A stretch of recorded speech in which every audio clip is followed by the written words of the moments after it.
ओम नमो भगवते वासुदेवाय।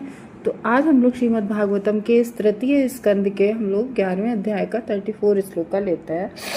कल जो है 33 में हम लोगों ने जाना था कि ब्रह्मा जी भी अपनी मृत्यु से भयभीत रहते हैं।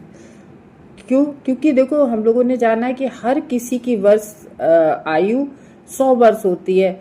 जो कीड़ा हम लोगों के एक दिन में, एक रात्रि में कीड़ा जन्म ही लेता है और मर भी जाता है, उसकी भी आयु 100 वर्ष होती है। अब आप कहेंगे कैसे? क्योंकि हर किसी की काल गणना अलग अलग होती है। जैसे ब्रह्मा जी की भी 100 वर्ष है, लेकिन उनका, ब्रह्मा जी का 1 वर्ष जब होता है तब तक हमारे 1000 चतुर्युग बीत जाते हैं, तब कहीं एक दिन होता है, और फिर उस एक दिन में प्रलय भी हम लोगों की हो जाती है। इसी तरीके से देवताओं की भी, तो जो हम लोगों ने जाना था कि 3 लोग होते, भू भुआ स्वा, इन तीनों की प्रलय होती है। तो यानी कि भू जो हम लोग रहते हैं पृथ्वी पर, वह जो यक्ष गंधर्व रहते हैं, स्वर्ग जहाँ देवता रहते हैं, तो हर किसी की 100 वर्ष है। लेकिन काल गणना देवताओं के वही हमारा जो हमारे जब 1000 वर्ष होते तब उनका एक दिन होता है, और ये यक्ष गंधर्व जब हमारे 100 वर्ष होते हैं तब उनका एक दिन होता है। तो इस तरीके से सबकी अलग अलग है। तो ब्रह्मा जी भी किसी भी दिन ब्रह्मा जी की भी आयु समाप्त होगी, तो ब्रह्मा जी भी डरते हैं। इसीलिए तो ब्रह्मा जी सारे दिन जो है पूजन करते रहते हैं।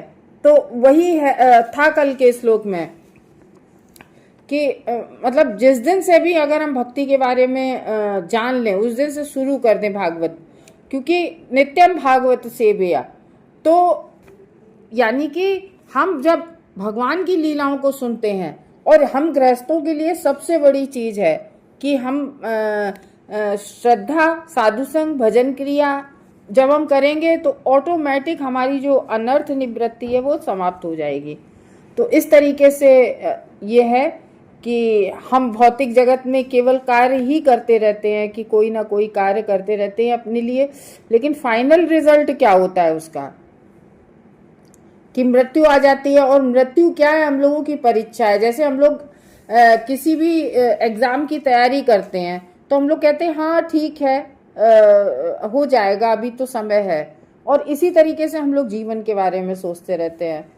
तो इस तरीके से हम लोगों की हर दिन आयु घटी तो रही है, खर्च ही तो हो रही है हर दिन की आयु। तो ये है, इस प्रकार से काल की गति जो हमारी है 1000 चतुर्युग के रूप में, उनकी भी, ब्रह्मा जी की भी पास हो रही है, उनकी भी समाप्त हो रही है। जैसे अब आप कहेंगे हमने कैसे जाना? हमने देखो शास्त्रों के जाना जान, क्योंकि मैत्रेय ऋषि ने ज्ञान संकर्षण भगवान से भी लिया था, तो उन्होंने बताया सब कुछ उनको। तो जो परंपरा में जो आ रहा है ज्ञान वो बता रहे हैं। तो अभी जो ब्रह्मा जी की आयु हम लोग आगे के श्लोक में जानेंगे, आधी आयु हो गई है। यानी कि क्योंकि 7वां कल वो चल रहा है ना, 7वें मनु है, 7वां मनवंतर, जो 14 होते हैं ना ब्रह्मा जी के एक दिन में, ब्रह्मा जी की आयु में। तो ये कह रहे हैं कि यहाँ पर ब्रह्मा जी की भी परम आयु 100 वर्ष की होती है, और इस क्षण भंगुर संसार में सभी जीवों को विरक्त होने के लिए ही मैत्रेय ऋषि ये जो है श्लोक बोल रहे हैं। तो हम लोग सुनते हैं 34वां।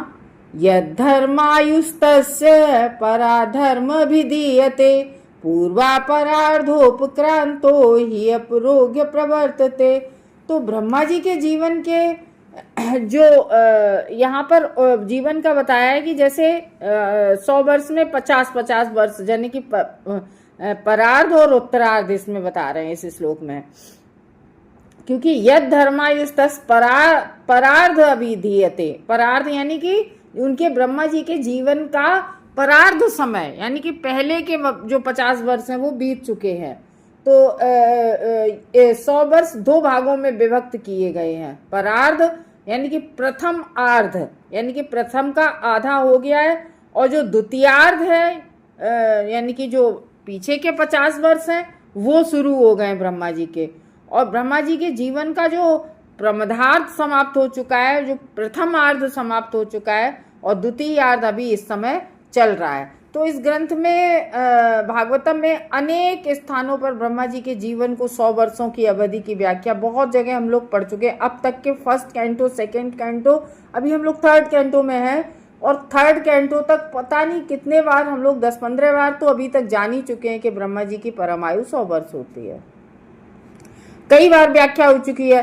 भगवत गीता जब हम लोग पढ़ते हैं 8वां अध्याय, उसके भी 17वें श्लोक में इसका वर्णन हुआ है। तो ब्रह्मा की आयु के जो 50 वर्ष बीत चुके हैं, यानी कि इस समय 51वां वर्ष चल रहा है, 51 अभी उनका चल रहा है, और अगले जो 51 ईयर, जो 50 वर्ष अभी आने वाले हैं अभी, तो ये ब्रह्मा के लिए अपरिहार्य, मतलब क्या हो जाएगी, अपरिहार्य मृत्यु होगी। यानी कि क्योंकि ये 50 वर्ष बीत जाएंगे तो उसमें उसके बाद में मृत्यु होगी। यानी कि ब्रह्मा जी अभी जो हम लोगों ने जाना पिछले श्लोकों में, जो हम लोगों की जब वो होती है, क्या कहते हैं, प्रलय होती है हर कल्प में, तो ब्रह्मा जी मरते नहीं है हर कल्प में। ब्रह्मा जी तो वैसे ही वैसे रहते हैं गर्भोदक साई विष्णु उसमें, और फिर जैसे ही उनका दिन होता है वैसे ही फिर सृष्टि कार्य में लग जाते हैं ब्रह्मा जी।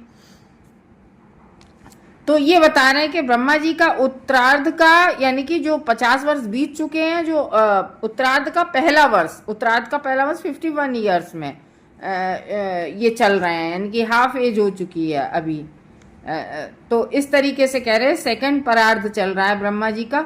और ब्रह्मा जी का जो भगवान खुद भी कह रहे हैं कि ब्रह्मा जी को भगवान ने तेने ब्रह्म हृदय आदि कवय मुह्यन्ति अत सूर्य, यानी कि ब्रह्मा जी जैसे ही कमल नाभि से प्रकट हुए, भगवान ने स्वयं ब्रह्मा जी को सारे वेदों का ज्ञान दिया।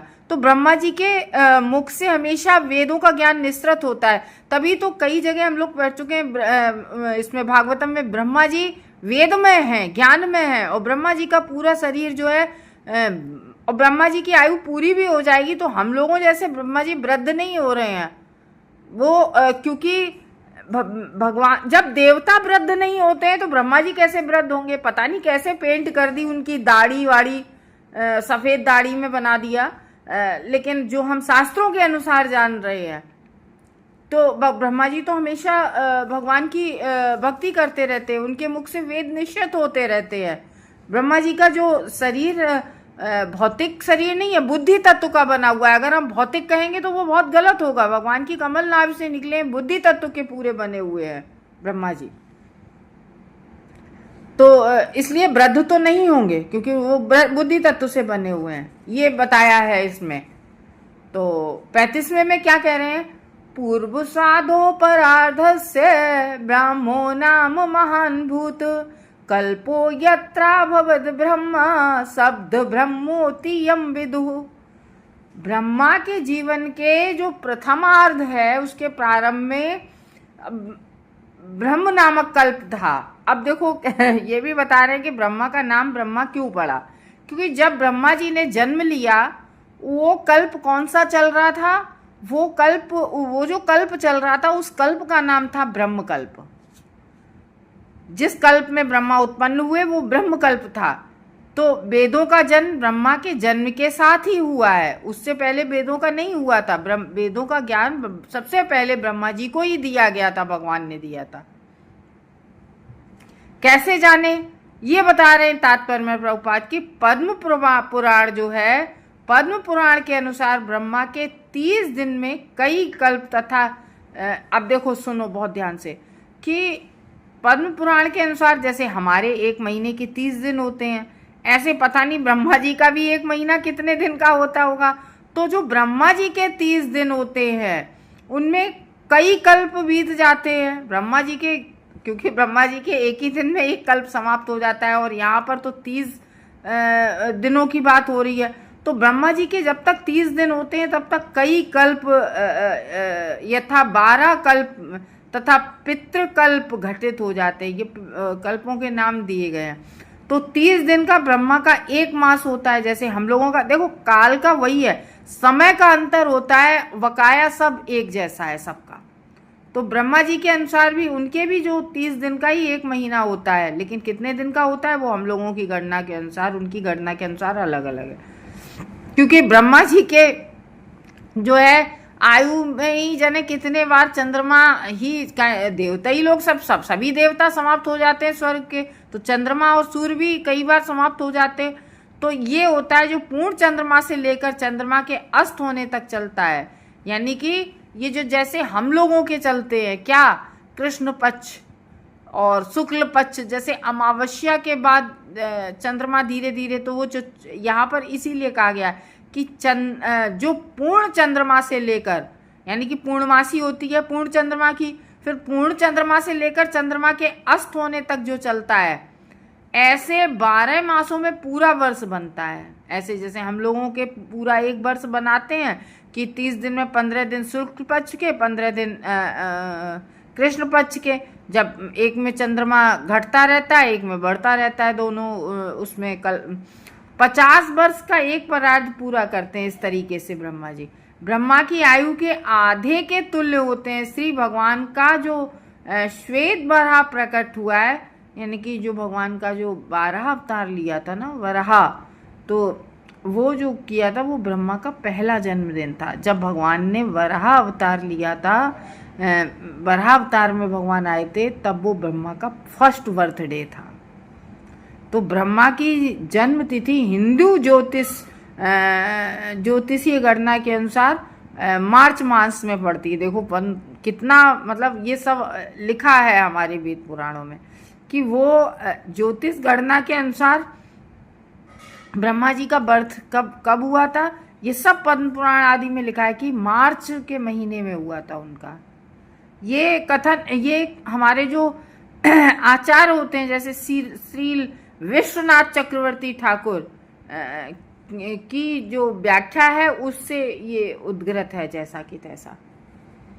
तो ये है प्रवास खंड में वर्णन है कि शुक्ल प्रतिपदा तिथि के प्रारंभ होते हुए 30 दिन जो कृष्ण पक्ष की अमावस्या की तिथि पर समाप्त होते हैं, ये है इसमें।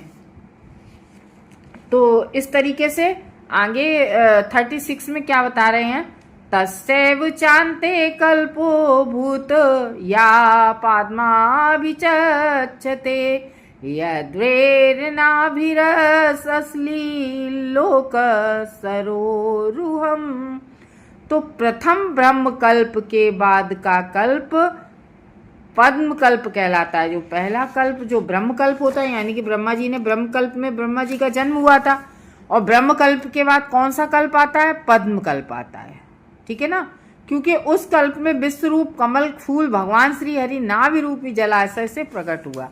क्योंकि जो कमल होता है वो भगवान की नाभि से ब्रह्म कल्प में ही होता है। ये नहीं कि किसी भी कल्प में कमल उत्पन्न होने लगे, कभी भी ब्रह्मा नहीं, केवल ब्रह्म कल्प में ही वो कमल नाभि से निकलता है। तो ब्रह्म कल्प के बाद का कल्प पद्म कल्प। इस तरीके से ब्रह्म कल्प के बाद जो कल्प आता है वो पद्म कल्प कहलाता है। क्यों? क्योंकि उस कल्प में विश्व रूपी कमल विकसित हुआ था ना। तो कुछ पुराणों में पद्म कल्प को पितृकल्प भी कहा जाता है, तो कुछ में उसको पद्म कल्प, पुराणों के अनुसार जो है उसको पद्म कल्प या पितृकल्प उसको कहते हैं। कि उस परार्ध के बाद यह जो कल्प चल रहा है उसे पद्म कल्प कहते हैं, जिससे श्री हरि नाभि सरोवर से सर्वलोक में कमल प्रकट हुआ। और ब्रह्मा जी ने ही कमल के पुष्प को, हम लोगों ने पहले पढ़ चुके हैं कि वो कमल के पुष्प था, और ब्रह्मा जी को जो है 14 लोकों में, क्योंकि ब्रह्मांड में ब्रह्मा को कैसे सृष्टि करनी थी, जैसे यहाँ पर हम लोग बनाते हैं ना प्रदेश, बांटते ना प्रदेश और डिस्ट्रिक्ट, ऐसे करते हैं ना कि नहीं करते, उसी तरीके से ब्रह्मा ने क्या किया, 14 लोकों में बांटने के लिए उस कल्प को अपने सस्ते कल्प, उस कमल के वृक्ष, वो कमल जिस पे हुए थे, तो उस कमल को ही 14 भागों में डिवाइड किया। तो वो 14 भागों में जो हमारे 7 नीचे के लोग और 7 ऊंचे के लोग, इस तरीके से ब्रह्मा जी ने जो सृष्टि की, क्योंकि ब्रह्मा जी को समझ नहीं आ रहा था कैसे करें, तब फिर उन्होंने उस कमल को ही 14 भागों में डिवाइड किया, और फिर इस तरीके से 14 लोकों में उसको कमल को ही बांट दिया। ऐसा लिखा है पद्म पुराण में। हरे कृष्णा भक्तों।